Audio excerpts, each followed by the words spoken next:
Assalamu alaikum everyone. I'm your instructor Salman Amin Malik for the course Calculus of Variations. I hope that you are enjoying your course और आपको course की understanding जो है वो भी हो रही है, क्योंकि मैं बड़ा डेलिब्रेटली बड़ा इजी एक एक स्टेप जो है एक्सप्लेन करके जो है वो लेक्चर्स डिलीवर कर रहा हूँ. आई एम नॉट इन हरी, जल्दी नहीं मैं कर रहा, और बल्कि अगर टॉपिक जो है वो थोड़ा सा lengthy and I feel that the time left to the lecture is not enough, so I take that topic to the next lecture so that I can explain in detail each and everything and every step involved in the proofs and calculations. So I hope that you are enjoying your course. आज आपके इस course का एक और section जो है, जो कि इम्पॉर्टेंट सेक्शन है, which is in fact generalisation. Generalisations तो वैसे हमने पिछले लेक्चर्स में भी काफ़ी किए हैं, लेकिन आप नोटिस करें कि जितने भी फंक्शनल हमने कंसिडर किए हैं लास्ट लेक्चर्स में, उनमें जो इंटरपोलेटिंग पॉइंट था, हमारे फंक्शनल जो है इस तरह के फंक्शंस पे डिपेंड कर रहे होते थे जो कि इंटरपोलेट करते थे सर्टन पॉइंट्स को. आज से ऑनवर्ड्स हम ये इंटरपोलेशन वाली रिस्ट्रिक्शन जो है इसको रिमूव करने लगे हैं. इसका मतलब ये है कि जो फंक्शंस हमारे एज अ इनपुट फंक्शनल के होंगे वो ज़रूरी नहीं है कि फिक्स्ड पॉइंट कोई स्पेस में है उन फिक्स्ड पॉइंट से ही पास करें. इसमें वेरिएशन जो है वो डिफरेंट वेरिएशंस आर पॉसिबल. मैं जो है लेक्चर स्टार्ट करूंगा आज का सिंपलेस्ट केस में कि हमारा सिर्फ वाई डायरेक्शन में पहले वेरिएशन है. एक पॉइंट तो फिक्स है, वाई डायरेक्शन में सिर्फ वेरिएशन है. और ऑफ कोर्स ऑब्जेक्टिव मेरा यही होगा कि फंक्शनल मेरा जो है उसकी एक्सट्रीम कर्व्स जो हैं वो निकालूं. एक पॉइंट फिक्स है, दूसरा पॉइंट जो है वाई डायरेक्शन में किसी कोई भी पॉइंट कर्व्स जो है वो कहीं भी जा सकते हैं वाई डायरेक्शन में, सो ऑन एंड सो फोर्थ. फिर दोनों पॉइंट्स जो है वेरिएबल मैं लूंगा आज के लेक्चर में और क्राइटेरिया निकालूंगा कि विच इक्वेशंस. इंट्यूशन यही है कि आयलर लैग्रेंज इक्वेशंस के साथ कुछ कंडीशंस आएंगी, क्योंकि आयलर लैग्रेंज इक्वेशंस पर्टिकुलर जो है पॉइंट को इंटरपोलेट करना वो पर्टिकुलर केस होगा आज जो हम करेंगे. तो जाहिर बात है अगर उसका नेसेसरी कंडीशंस जो है वो solutions of the Euler Lagrange equation है to be a candidate for the maximum और मिनिमम of the certain functional, the solutions of the Euler Lagrange equations are the candidates where your functional can have maximum or minimum value. So of course with Euler-Lagrange equations we are going to have some other conditions. ठीक है, क्योंकि generalisation की तरफ हम जा रहे हैं तो कंडीशंस और भी लग सकती हैं. Let's start our lecture and see what we have in today's lecture. So today we are going to have the 18th lecture of Calculus of Variations.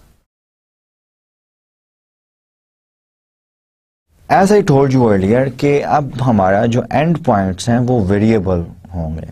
तो सिंपलेस्ट केस जो है वो हम डिस्कस कर रहे हैं कि एंड पॉइंट, पहले हमने ये किया था कि ए और बी ये कोई से दो पॉइंट्स दिए गए हैं, बी इनमें से पास करने वाला कर्व जो है वो फंक्शनल को मिनिमाइज या मैक्सिमाइज करे. There are so many possibilities. अब इस तरह की रिस्ट्रिक्शंस जो हैं कि इन पॉइंट्स में से इंटरपोलेट करे, ये हम रिमूव कर रहे हैं. और रिमूव भी इस तरह कर रहे हैं कि वेरिएबल पॉइंट, पहला पॉइंट हमारा वाई की डायरेक्शन में, इस डायरेक्शन में वेरी कर सकता है सिंपलेस्ट केस में. So let the end points be variable in the Y direction for this functional. और फंक्शनल हमने कोई जनरलाइज नहीं, सिर्फ एक डिपेंडेंट वेरिएबल है और उसका फर्स्ट डेरिवेटिव जो है उस पे वो डिपेंड कर रहा है. The input curve y of x is not prescribed at the end point पे प्रिस्क्राइब नहीं किया गया। और सबसे बड़ी कंडीशन जो है डिफरेंस वो क्या आएगा कि अगर हमारा ये पॉइंट फिक्स्ड नहीं है, इन पॉइंट से इंटरपोलेट करने वाले कर्व्स हम निकालते थे पीछे, और जब हम सपोज y जो है वो एक्सट्रीम वैल्यू देता है फंक्शनल की, तो हम इसमें एप्सिलॉन एक्साई करते थे। सिंस दिस कर्व जो कि कैपिटल Y नॉर्मली में लेता था, इस कर्व ने भी इसको इंटरपोलेट करना है, तो सबसे पहले कंडीशन हमारे पास admissible function xi of x के लिए क्या आती थी कि xi ऑफ a भी 0 है और xi ऑफ b भी 0 है। इस तरह की कंडीशंस अब हमारे पास नहीं होंगी। Suppose J is stationary for y equals y. Take y plus epsilon xi small increment in the curve small y. Then our functional will be this one.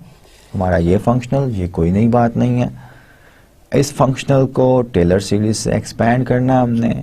Linear part जो होगा वो हमारी वेरिएशन कहलाएगा। ये लीनियर पार्ट है इसका, that is our variation. यहाँ पे तक भी हम करते हैं बड़ा इजीली। और हायर टर्म्स जो हैं वो एक्साई स्क्वायर की टर्म्स हैं, हायर टर्म्स हैं।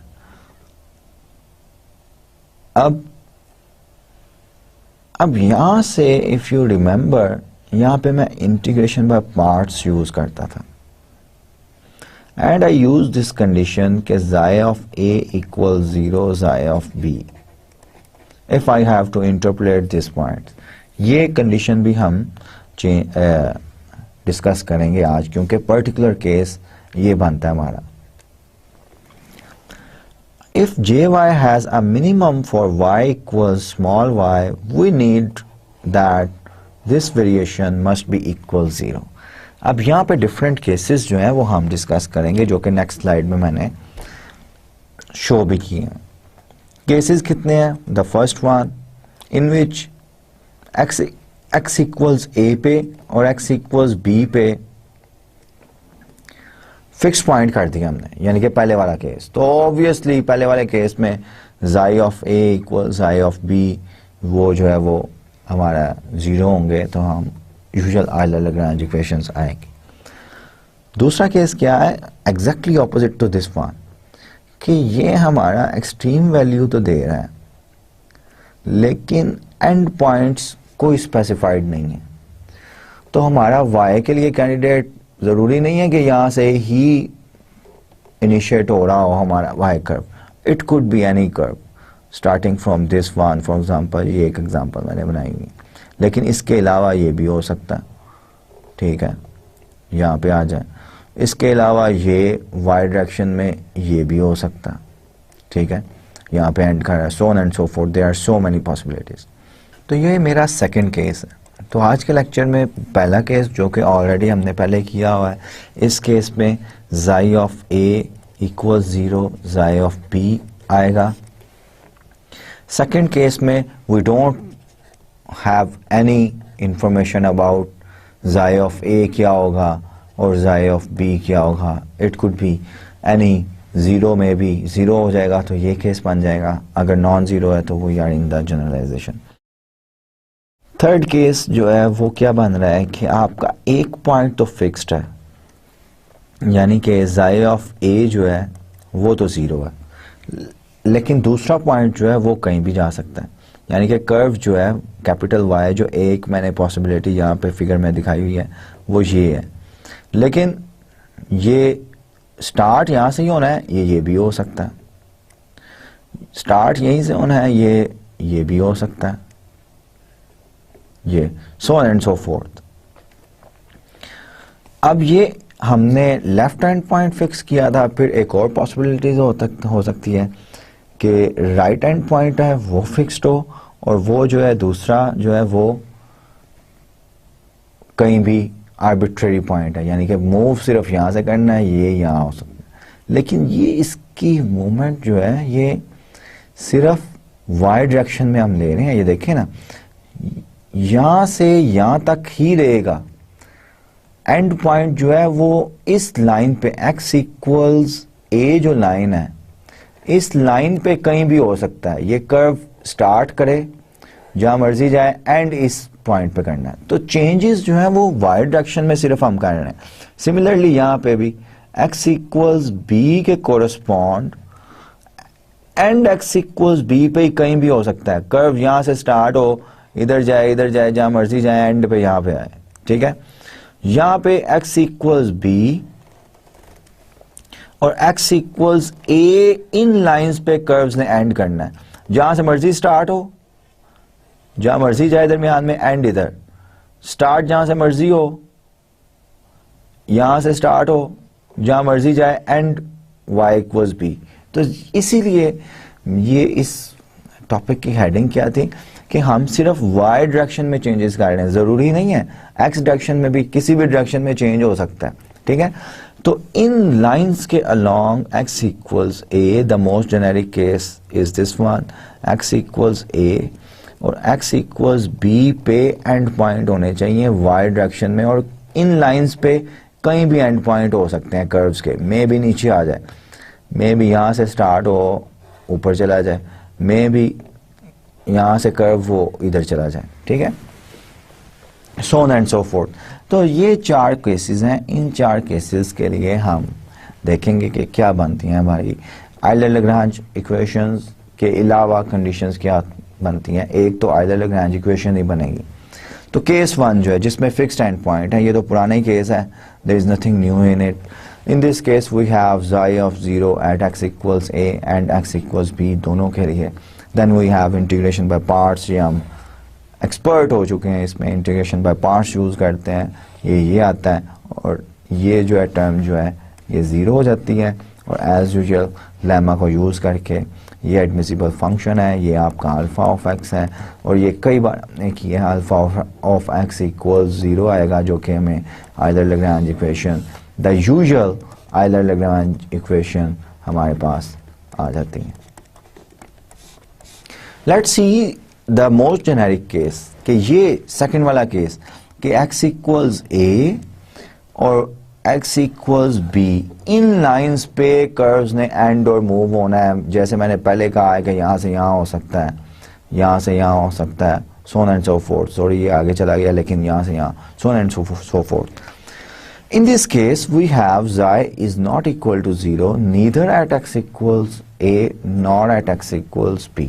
Then we have the variation equals this one, integration by parts use करें, इंटीग्रेशन बाय पार्ट्स यूज करके ये वाला तो पुराना ही इंटीग्रल हमारे पास आ रहा है, और ये अब 0 नहीं हो रहा हमारे पास।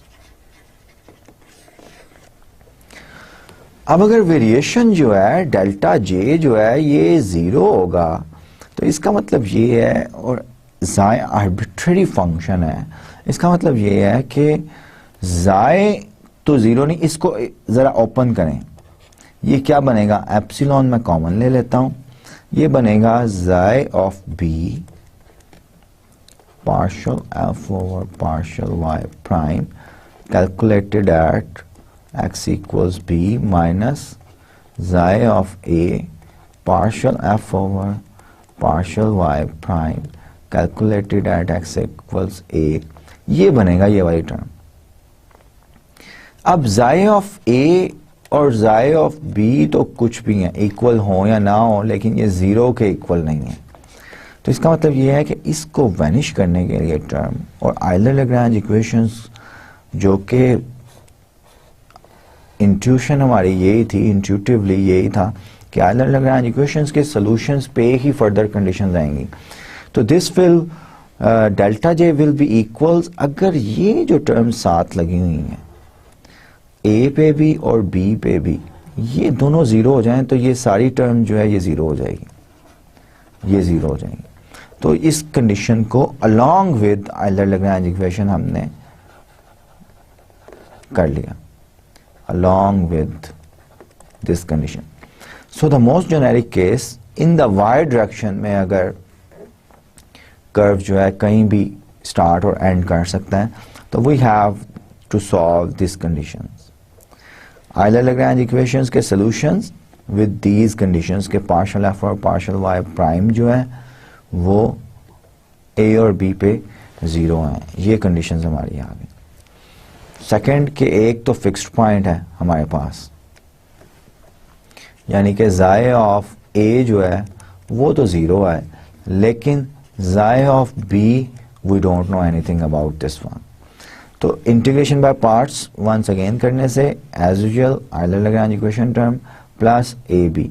अब इसको अगर मैं ओपन करूं तो ए वाली टर्म जो है negative xi of A partial F over partial Y prime calculated at x equals B minus xi of calculated at A, और यहाँ पे पॉजिटिव टर्म जो होगी जो कि नॉन जीरो होगी xi of B partial F over partial Y prime x equals B पे। Xi of A zero होने की वजह से ये तो जीरो हो गई, ये टर्म बचेगी। Now this term should be equal zero, इसका मतलब है कि जाय ऑफ बी तो जीरो नहीं है। Partial F over partial Y prime x equals B पे जो है इसको जीरो होना पड़ेगा। So we will have the Euler Lagrange equation along with this condition के ये कंडीशन होनी चाहिए, and then the solutions of Euler-Lagrange equations along with this condition will give us the extreme values या candidates for to have the extreme values of the functional in which one point is interpolated and the other point is free, and it is free on the y direction। ठीक है। Similarly अब आपका fourth case जो है, fourth case में जाहिर बात है ए आर्बिट्ररी, ए पे कहीं इंटरपोलेशन नहीं है, तो जाई ऑफ बी जो है वो जीरो आएगी। तो आयलर लैग्रेंज इक्वेशंस के साथ व्हाट यू कैन एक्सपेक्ट कि partial F over partial Y prime calculated at x equals a, इस पे एक्स इक्वल्स ए पे जो है वो कर्व जो है वो should be equal zero along with the Euler-Lagrange equation। तो Euler-Lagrange equations along with this condition will be for case 4। So the most generic case is कि दोनों x equals a और x equals b के लिए ये zero। Hence the variation of j equals zero, then y must satisfy the Euler-Lagrange equation and this one।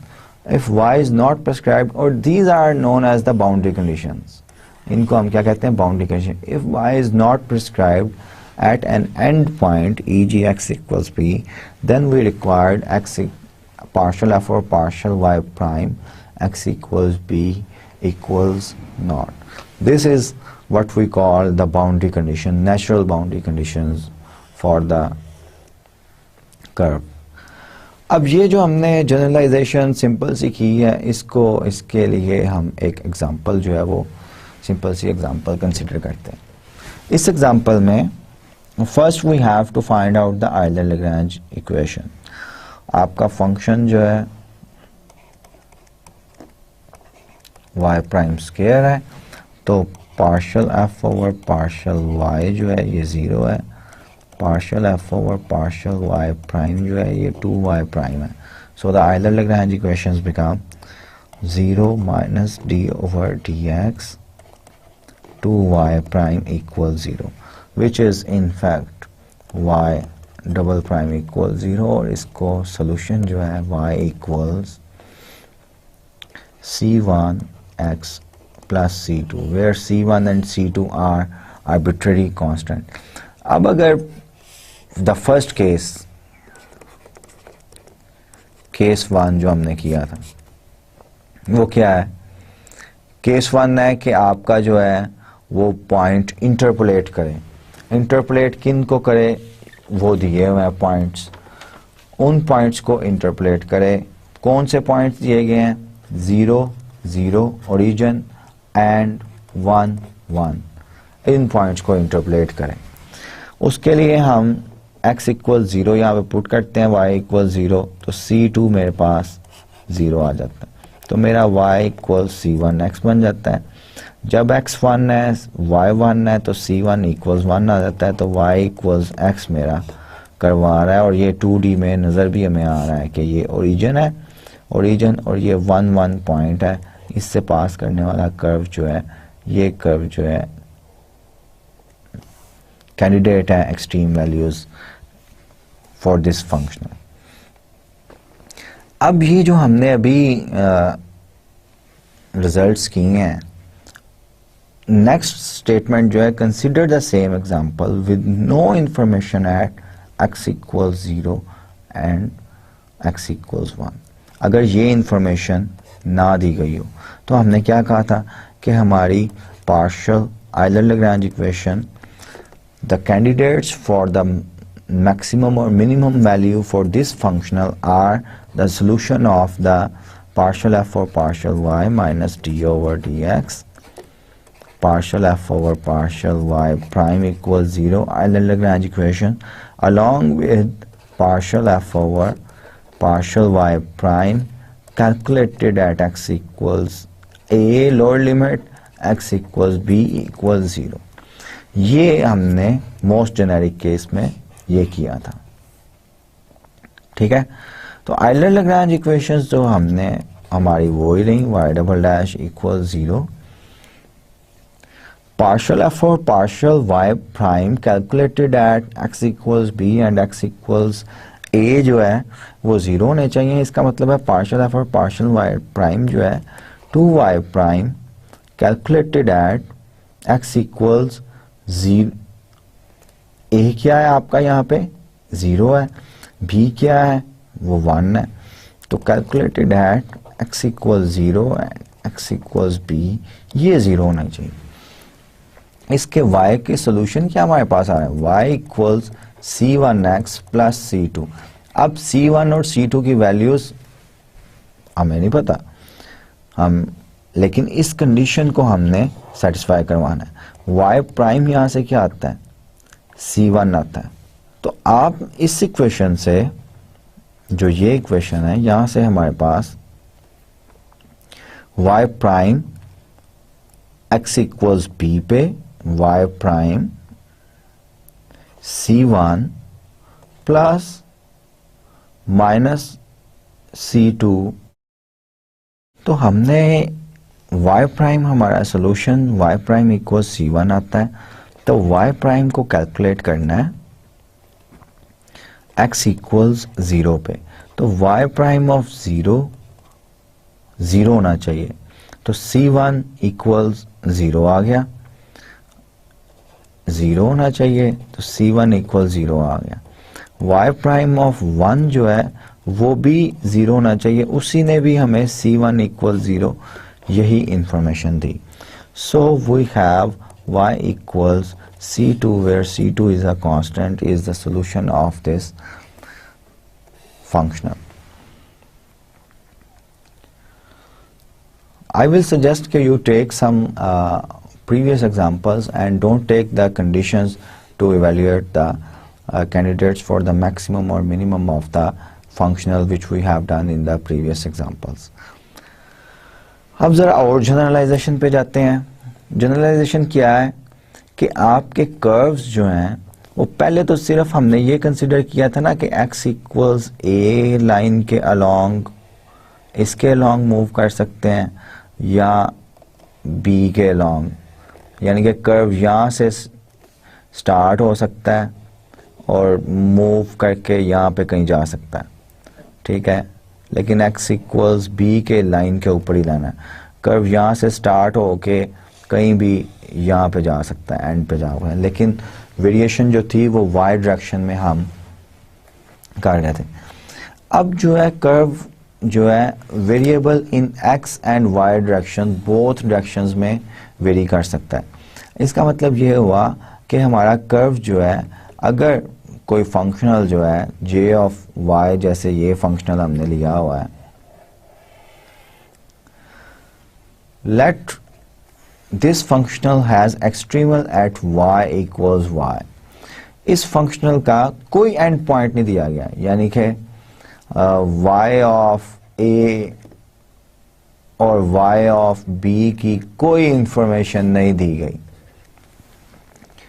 लेकिन जो extreme values हैं, इस फंक्शनल को जो मिनिमम या मैक्सिमम कर्व करता है, वो सपोज हमने कर लिया कि y ऑफ x है, और y ऑफ a जो मिनिमम या मैक्सिमम बनाता है, उसके लिए, उस कर्व के लिए y ऑफ a ये रियल नंबर है, a फिक्स्ड नंबर पे, और y ऑफ b जो है वो ये नंबर है। अब कर्व्स जो हैं, suppose that the varied curves is defined over a plus delta a, यानी कि कर्व यहां से स्टार्ट होके यहां पे जा सकता है, कर्व यहां से स्टार्ट होके जहां मर्जी जाए इसके दरमियान यहां एंड कर सकता है। तो वेरिड कर्व जो है उसकी वेरिएशन जो है वो a plus delta a b plus delta b के दरमियान है, यानी कि इनके दरमियान, ये और ये, ठीक है, इन पॉइंट्स के दरमियान।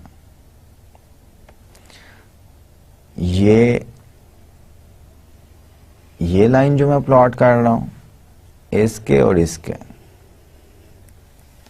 और स्टार्ट वो इन दोनों पॉइंट्स के दरमियान, यहां से स्टार्ट होके इन दोनों लाइन के दरमियान यहां पे जा सकता है। तो वेरिएशन जो है, आर्बिट्रेरी एज एडमिसिबल वेरिएशन जो है, वो हमने एक केस जो है ये शो किया हुआ है कि y प्लस एप्सिलॉन एक्साई जो है, स्टार्टिंग पॉइंट उसका y a plus delta y a है, corresponding to a plus delta a, यहाँ से स्टार्ट होके ये एंड करता है यहाँ पे। अब इसके हमने जो है ना कंडीशंस निकालनी है कि कंडीशंस क्या होंगी। तो ऑब्वियसली हम j y plus epsilon xi जो है इसको कंसिडर कर लेते हैं, x एज इट इज रहेगा, y की जगह y plus epsilon एक्साई, y prime की जगह y prime plus epsilon xi prime जो है ये आएगा। अब जो मेरा y of y plus एक्साई calculated at a plus delta a, obviously वो a प्लस डेल्टा y है, और y plus epsilon एक्साई calculated at b plus delta b जो है वो obviously y of b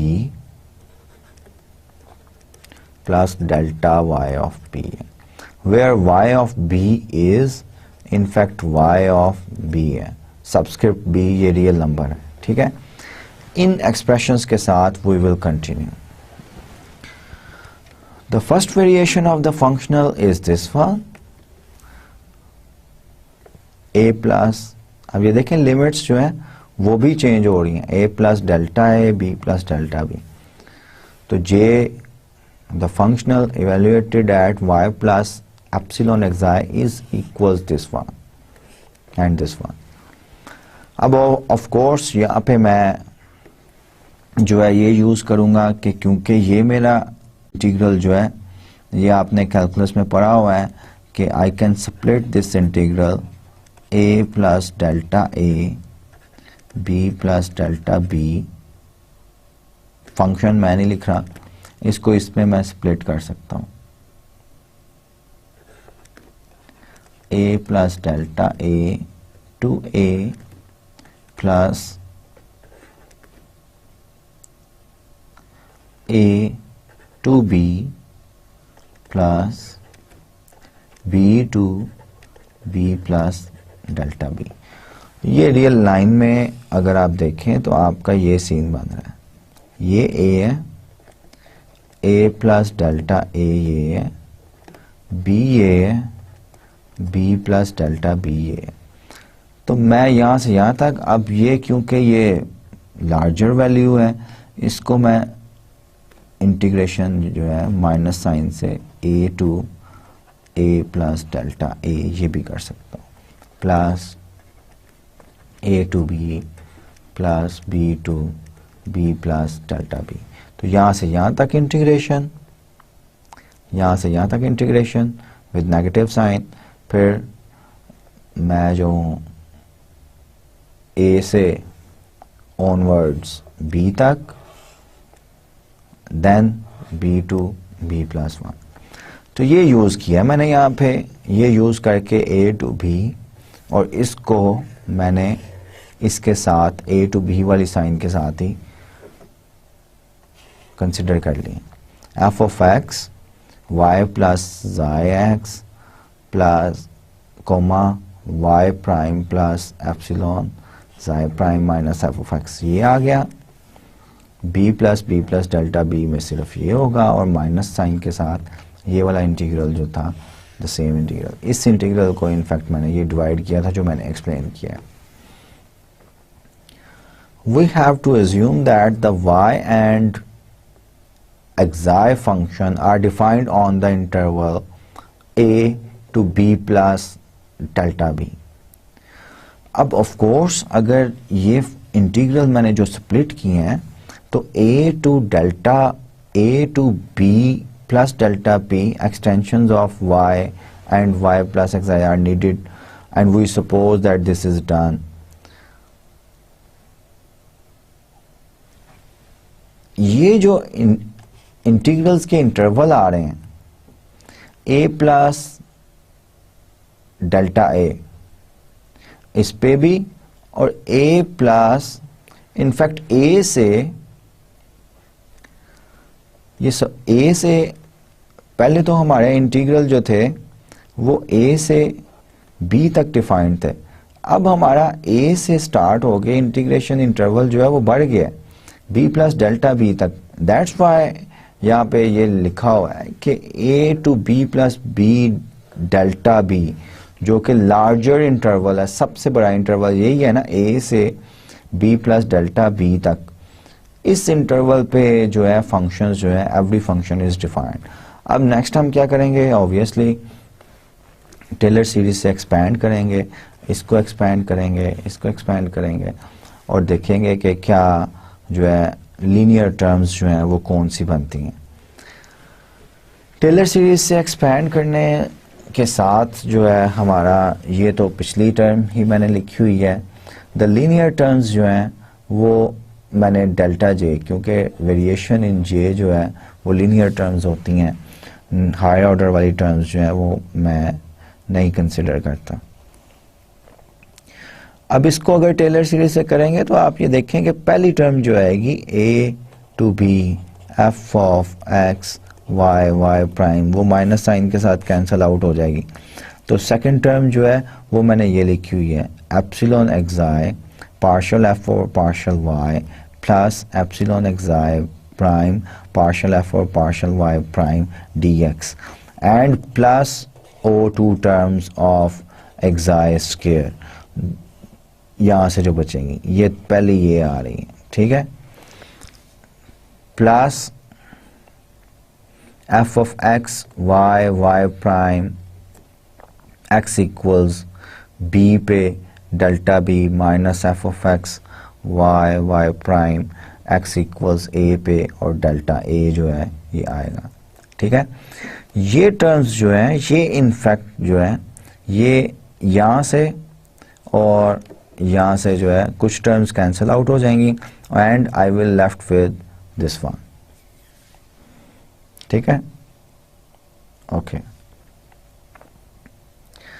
in terms को कंबाइंड जो है वो मैं लिख सकता हूं इस तरह, f of x y y prime delta x.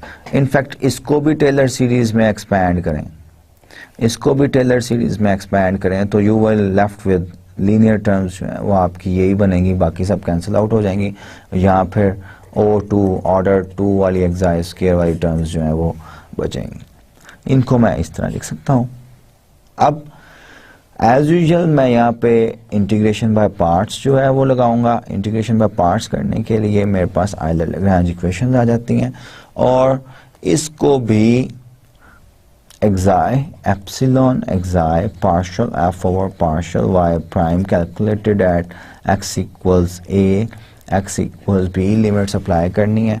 इस ये जो एक्स्ट्रा टर्म इस पे इंटीग्रेशन बाय पार्ट्स में यूज करूंगा तो ये टर्म आएगी मेरे पास, plus this term plus this term, इस टर्म को मैंने यहाँ पे इसमें ही मर्ज कर दिया, ये जो लिखी हुई है ये टर्म यहाँ पे आ गई।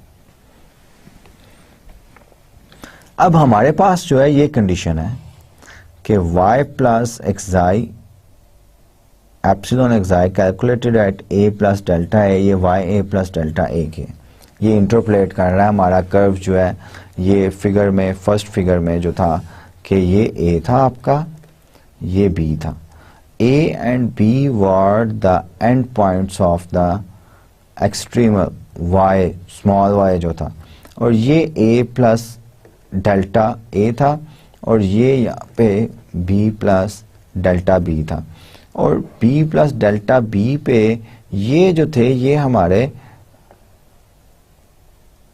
y प्लस एप्सिलॉन xi जो था वो ये था।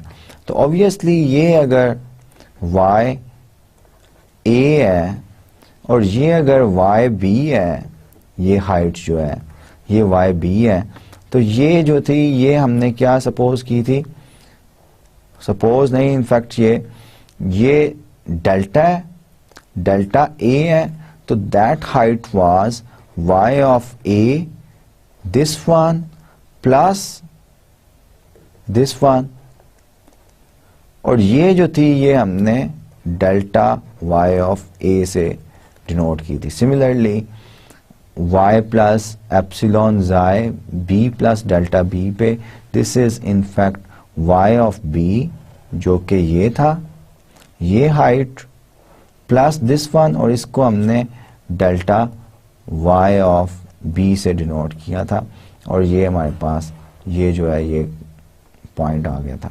ये इंटरपोलेटिंग कर्व्स जो हैं ये कंडीशंस हमारे पास हैं।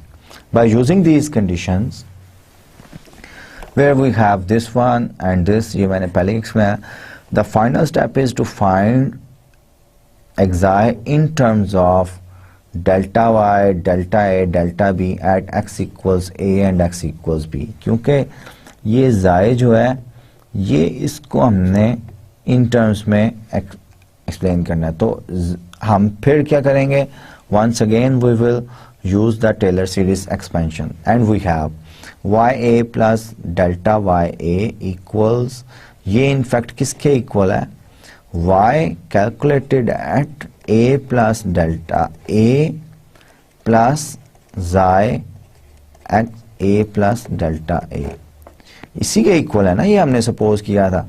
ये in fact ya plus delta a was the point where, let me plot the figure once again, ये a था आपका, ये a प्लस डेल्टा a था, तो वेरिएशन जो थी हमारे पास वो यहां से यहां पे जा रही थी। ये पॉइंट जो है, ये पॉइंट जो है ये हमने y of a plus delta ya किया हुआ है, और ये हमारा curve y plus epsilon xi था। तो इसका मतलब ये है कि y प्लस एप्सिलॉन xi इसको इवेल्युएट किया a प्लस डेल्टा a पे, तो आंसर हमने क्या लिखा हुआ है, y of a plus delta of a, ये हमने सपोज किया था। ठीक है, अब ये बाय डेफिनेशन किसके इक्वल है, y evaluated at a plus delta a plus epsilon xi evaluated at a plus delta a। अब यहां पे मैं टेलर सीरीज यूज करूंगा, ये जो है ये इस पे मैं टेलर सीरीज यूज करूंगा। Taylor series x equals a के अबाउट करूंगा, y of a plus delta of a, the first derivative of y calculated evaluated at a, plus second term क्या होगी, second term y double dash of a में होगी divided by 2 factorial into delta of a square. इसी तरह xi जो है इसको भी मैं इवेल्युएट कर लिया, एप्सिलॉन xi ऑफ a और टेलर सीरीज पे एक्सपैंड किया, delta a epsilon xi prime a plus on higher order terms जो है, the first order terms are y of a, तो y ऑफ a से कैंसल आउट हो गया, xi of a जो है डेल्टा वाई ऑफ ए किसके इक्वल होगा, this one plus xi of a. Xi of a मुझे in terms of delta y of a और वाई प्राइम ऑफ ए में चाहिए था। जाई ऑफ ए अल्टीमेटली मेरा इसके इक्वल आ गया बाय टेलर सीरीज एक्सपेंशन, और लीनियर टर्म्स सिर्फ फर्स्ट ऑर्डर टर्म्स जो है वो कंसिडर करने से। Similarly we have xi of b, exactly same way से we can have this one. In fact क्या करना पड़ेगा, मेरा y of b plus delta y of b in fact equals y of b plus delta b plus epsilon xi of b plus delta b. इन दोनों को Taylor series में expand करें, you will have this one. अब ये मेरे पास जाई of a और जाई ऑफ बी जो है ये दोनों जो है वो इन टर्म्स ऑफ डेल्टाज में आ गए, ठीक है। Then we have this one, the variation of J equals as usual the Euler Lagrange equation plus delta partial F और पार्शियल वाई प्राइम। अब यहां पे जाई ऑफ एप्सिलॉन जाई की वैल्यू जो है वो मैंने डाल दी, ठीक है, और यहां पे डेल्टा एक्स जो कि ये बन जाती है delta of y partial f. In fact xi of ये क्या है, यहाँ पे एक स्मॉल कैलकुलेशन है, let me explain this one, कि epsilon xi x equals b और एक्स इक्वल्स ए पे अगर एप्सिलॉन जाई ए की ये वैल्यू है, ये वैल्यूज यूज करके ये क्या बनेगा, एप्सिलॉन तो इंपॉर्टेंट नहीं है, एप्सिलॉन को मैं बाहर ही ले लेता हूं, जाई ऑफ बी माइनस जाई ऑफ ए, यही बनेगा ना। अब जाई of epsilon xi of B ये है, एप्सिलॉन जाई ऑफ ए ये है, तो ये इनफैक्ट क्या बन रहा है, डेल्टा, इन दोनों को यहां पे सब्स्टिट्यूट कर दें, ये वैल्यूज जो है ये वाली और ये वाली, तो आपके पास क्या बनेगा, delta y y calculated at partial f over partial y prime minus y prime partial f over partial y prime। तो ये यूज करके हमारे पास एग्जैक्टली ये expression calculated at x equals b and x equals a जो है ये आ जाएगा।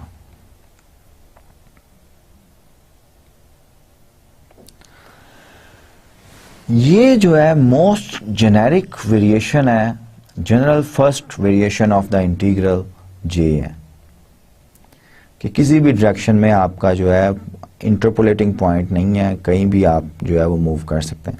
If we introduce the canonical variables p conjugate to y and Hamiltonian as conjugate variable, और हैमिल्टोनियन अगर हम इंट्रोड्यूस कर दें फॉर दैट फंक्शनल, ये फंक्शनल हमारा y पे डिपेंड कर रहा था, f x y और y प्राइम पे, इसीलिए आपका हैमिल्टोनियन जो है इंडिसेस नहीं है, और p जो है पार्शियल f और पार्शियल y प्राइम है, ठीक है। तो अगर आप इसको यूज करें कैनोनिकल कॉन्जुगेट वेरिएबल और हैमिल्टोनियन को, then partial F over partial Y prime जो है ये आपका क्या है, p है, partial F over partial Y prime, तो यहां पे p delta y minus h delta x जो है ये आपका, we can write the above variation as this one. इसको तो कोई चेंज नहीं, Euler Lagrange equations as it is आई हैं। h हमारा जो है ये p y prime minus f होता है, तो डेल्टा x जो है वो हमारा बन रहा है, it will become p y prime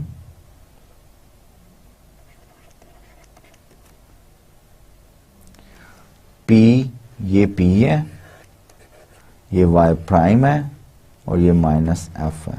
तो ये सारे का सारा जो है ये मेरा एच बन रहा है। This complete is my H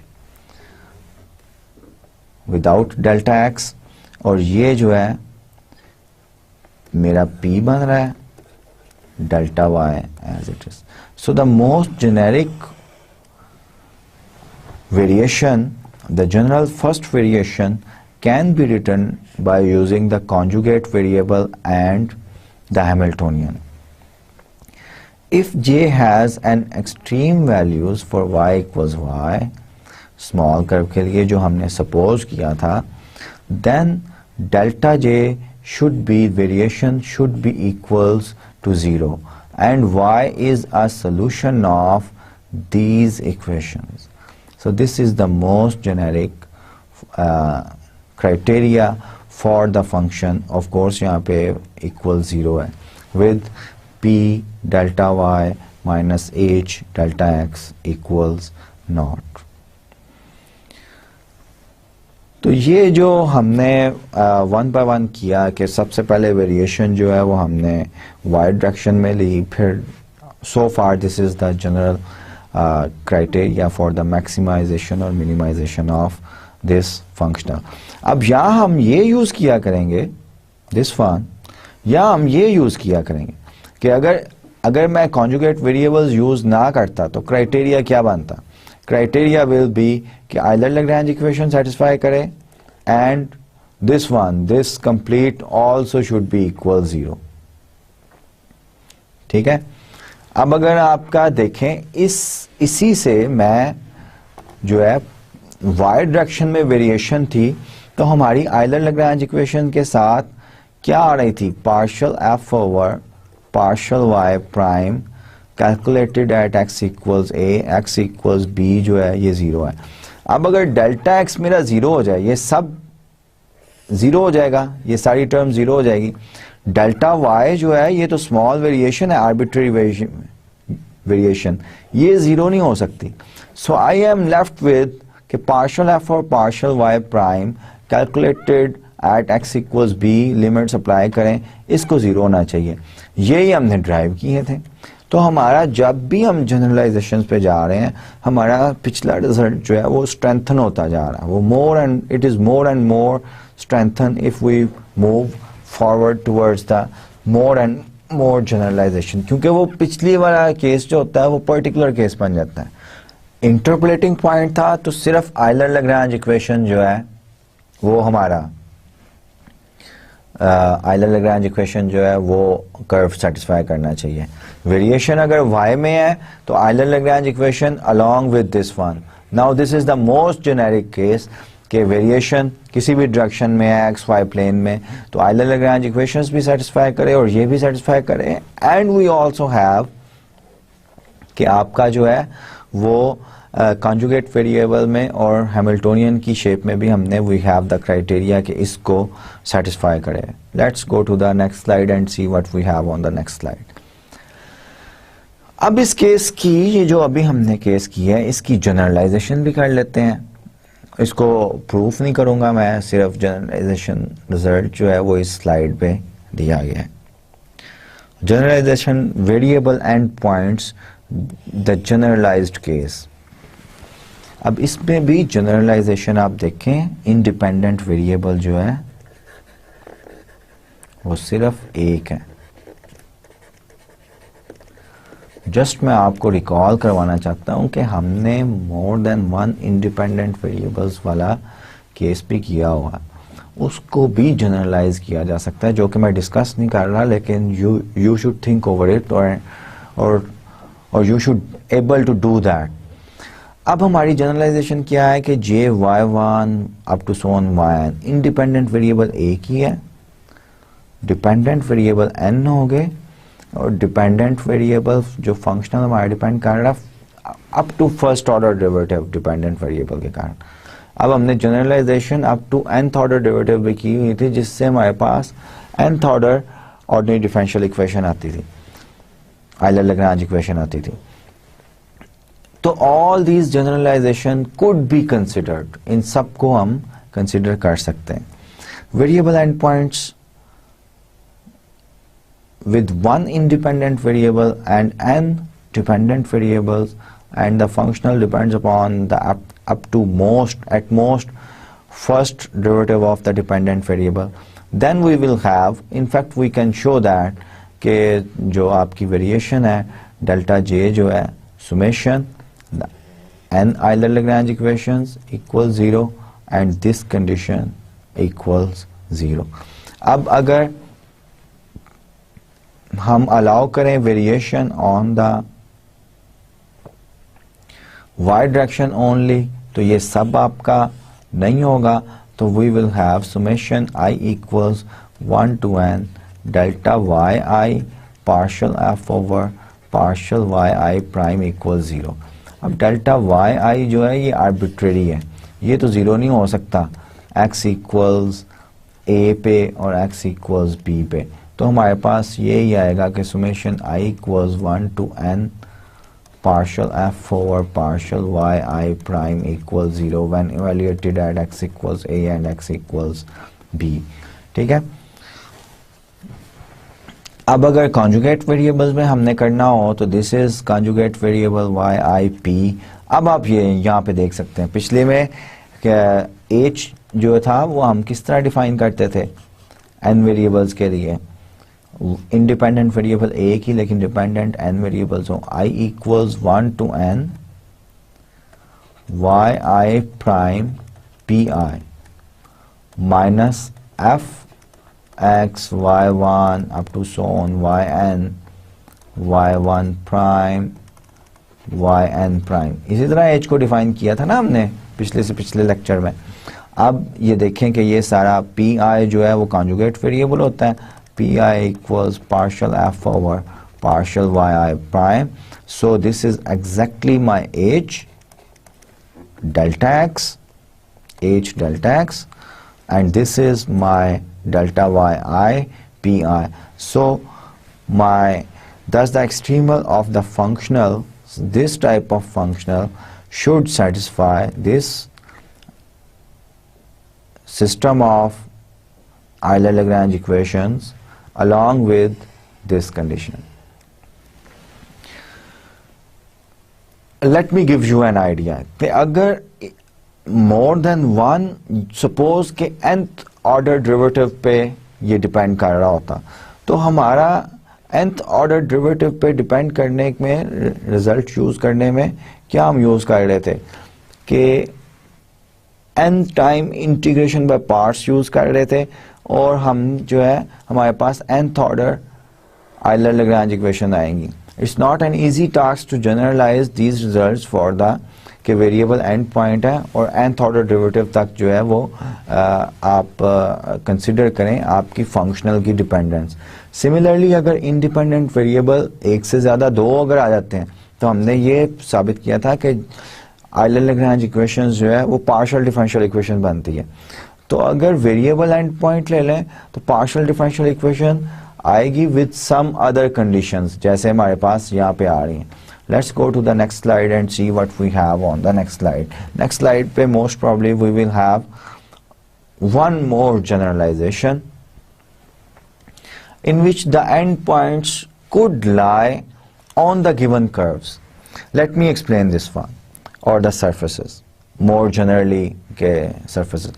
अब ये problem क्या है?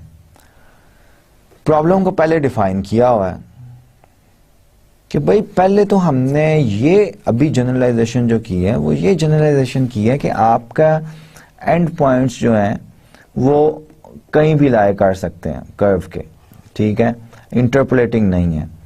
अब हम एक ये भी जनरलाइजेशन हो सकती है कि यार कोई गिवन कर्व हो, जैसे ये फाई ऑफ एक्स दिया गया है, ये फाई ऑफ एक्स का ग्राफ है, ये साई ऑफ एक्स का ग्राफ है। आपने इस फंक्शनल को मिनिमाइज या मैक्सिमाइज करना है कि एंड पॉइंट्स जो है वो इन कर्व्स पे ही हों, ठीक है। एक्स नॉट यहाँ पे हो सकता है, ठीक है, और ये जो है वाई स्टार जो है वो यहाँ पे हो सकता है एंड पॉइंट। लेकिन एंड पॉइंट हमेशा स्टार्टिंग पॉइंट जो है वो फाई ऑफ एक्स पे होगा, एंड पॉइंट जो है वो बोथ एंड पॉइंट्स जो है वो गिवन कर्व्स पे हों। इसकी जनरलाइजेशन क्या होगी कि 3D में सरफेसेस गिवन दी गई हैं, you are given the surfaces, 2 surfaces दी गई हैं, आपने फंक्शनल को मिनिमाइज या मैक्सिमाइज करना है सच दैट कि जो सरफेसेस कैंडिडेट्स हैं मिनिमाइज या मैक्सिमाइज करने के, वो इन 2 सरफेसेस पे उनके एंड पॉइंट्स हों, दरमियान में जहां से मर्जी पास कर रहे हो, जैसे ये है।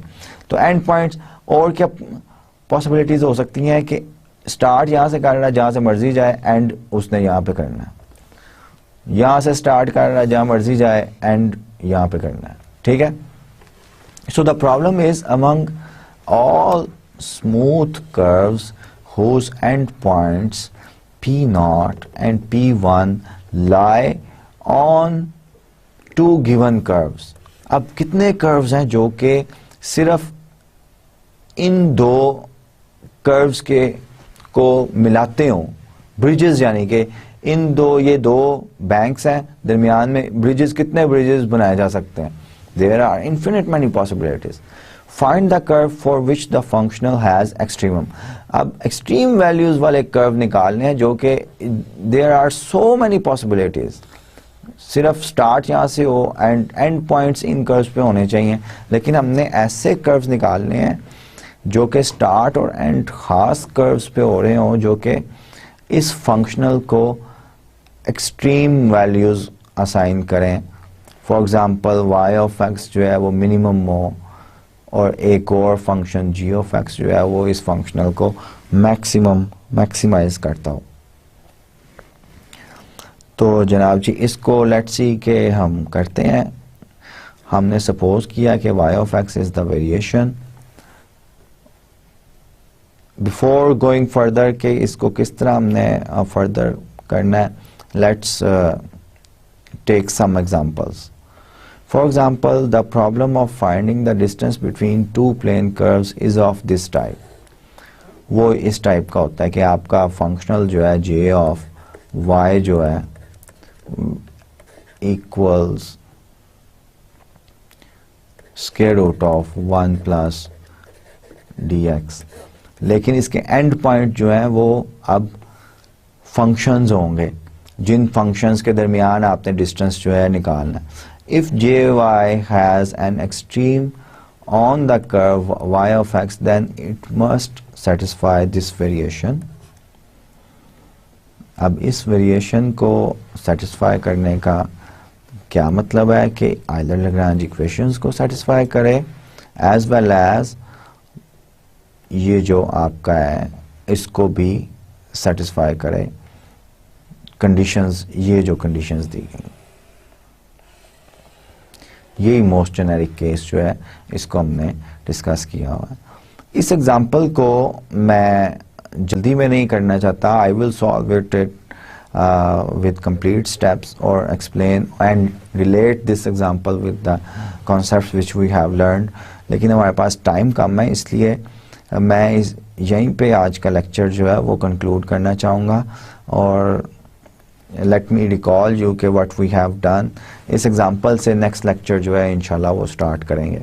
So we are almost at the end of our lecture, but let me recall you what we have done in today's lecture। आज के लेक्चर में हमने जो है एक्सटेंशन की है कि अगर हमारा जो फंक्शनल है उसके जो कैंडिडेट्स हैं जिसके इनपुट फंक्शंस हैं उसके एंड पॉइंट वेरी कर रहे हो। सबसे पहले हमने सिंपलेस्ट केस में किया कि वो अगर वाई डायरेक्शन में सिर्फ वेरी कर रहे हैं, इस डायरेक्शन में, इस तरह नहीं, किसी भी प्लेन में इस तरह नहीं, एक्स और वाई दोनों डायरेक्शन में, सिर्फ वाई डायरेक्शन में। और उसके लिए हमने देखा और नेचुरली हमें ये पता था कि अगर फिक्स्ड पॉइंट जो है वो पर्टिकुलर केस है इसका, तो कंडीशंस जो है आइलर लैग्रांज इक्वेशंस के अलावा कंडीशंस हमारे पास आनी चाहिए थी।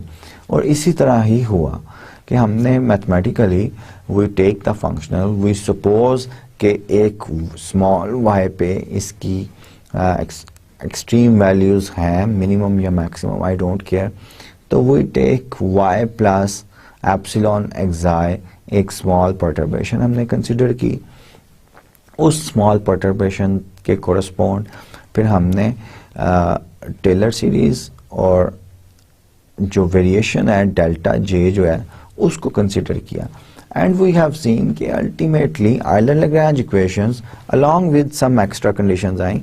सो फॉर एग्जांपल अगर सिर्फ वाई डायरेक्शन में चेंजेस थी तो हमारे पास ये कंडीशंस आई कि partial F over partial Y आई जो है एंड पॉइंट्स पे it should be equals 0 end point पे। इसकी एक एग्जांपल भी हमने की थी।